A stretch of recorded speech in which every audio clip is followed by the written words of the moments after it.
Hey everyone, this is Keith from Gaming Trend, and as a kid I really enjoyed playing chess. Now, chess is a game that has a lot of strategy, and you sometimes really can't diss the classics. It was a lot more interesting for me to play too because you had to think about it a lot, and it wasn't like rolling some dice and hoping that you were going to get the best roll to end up at the finish line first. Now, I don't play chess as often. I used to play chess like on the computer, like Chess Master or Battle Chess with the guys, killing each other off, Monty Python and the Holy Grail style. But I really haven't played it that much. But sometimes there are times when I would really like to scratch that itch a little bit, but not have a game that takes almost 2 hours because of what's going on. That game is Onitama from Arcane Wonders. It's the second in the Tom Vassal line of Dice Tower Essentials games. Now, Onitama is a two-player game, and it takes from 5 minutes to 30 minutes, depending on several different factors. It has open information, but there's a lot of replayability to it. So how does it play? Let's take a look.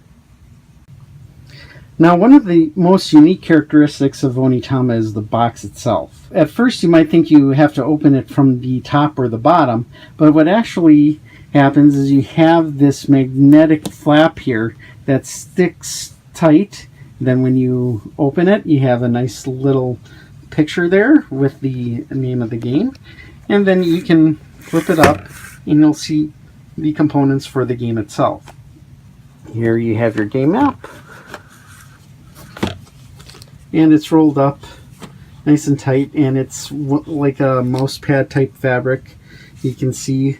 So that's one thing that's a little bit concerning to me, is how well this is going to hold up as you're playing it, if the fabric is going to detach.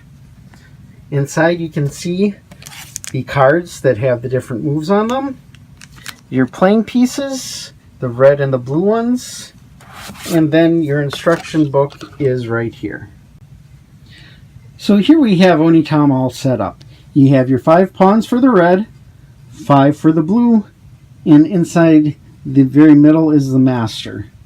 Now you see the move cards that are on each different side.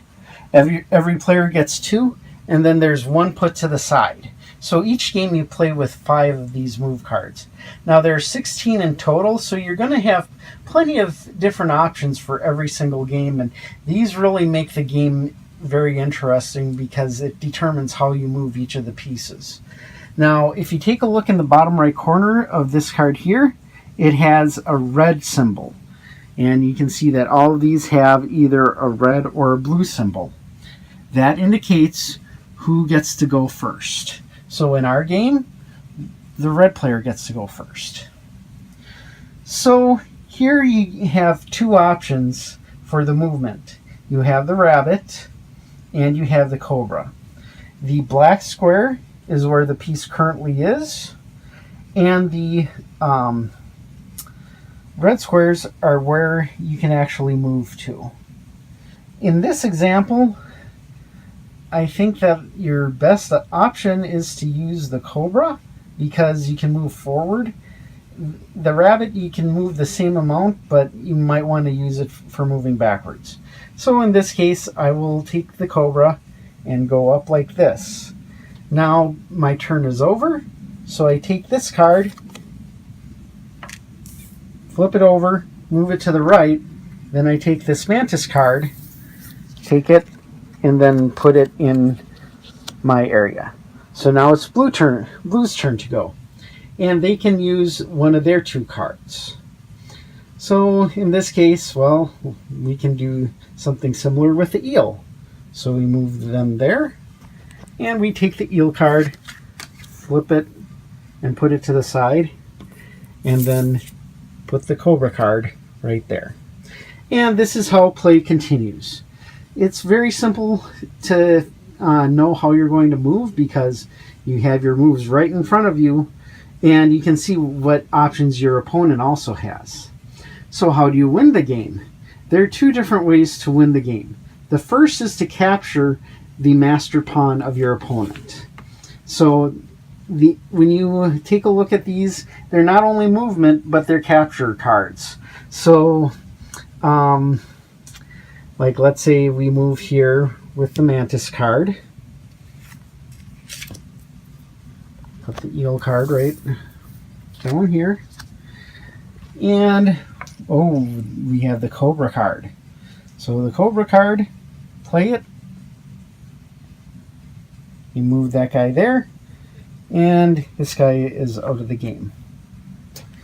And the Cobra card gets moved off to the side. And the Mantis card gets picked up and moves here. So capturing can be done by any of the pawns that you have in front of you, but to win the game you have to capture the opposing team's master. The other way is to take your master pawn and move it into the opponent's arch space. So if you take a look here underneath, you have the little arch there. The blue player has the little arch there. And that's all that there is to it. If you kind of just play it and don't overthink it, this can last a while. Maybe 15 minutes if you think about it a little bit longer or have someone who has analysis paralysis. It can take a little bit longer. I can take like a half hour, but for the most part, this is a relatively short game. And because of the way that the cards are drawn out, you have a lot of different options. You can try playing again with the same cards if you want, or you can take out 5 totally new ones, or take one, have each player pick one, and then replace 3 or something like that. So there's a lot of different options, so you're going to have plenty of replayability with this game. And these components, you know, they have some pretty decent artwork with them. You know, they are not highly detailed, but that's not the point of this game, but they're detailed enough that they have a very unique art style all of their own. So how do I feel about Onitama? I really like this game, and I think I'll be adding it to my collection. It is a 2-player game, but it plays really quick most of the time, and you don't have to worry about learning a bunch of moves for different pieces, because all the moves you can play are laid out right in front of you and you can see them. Plus, there are multiple moves that will be used in different games. Most of the moves that come with the game aren't even used at first because there's just so many of them. So I really like the replayability of this as well.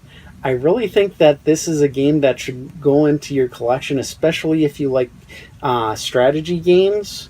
It's a tabletop throwdown top shelf game.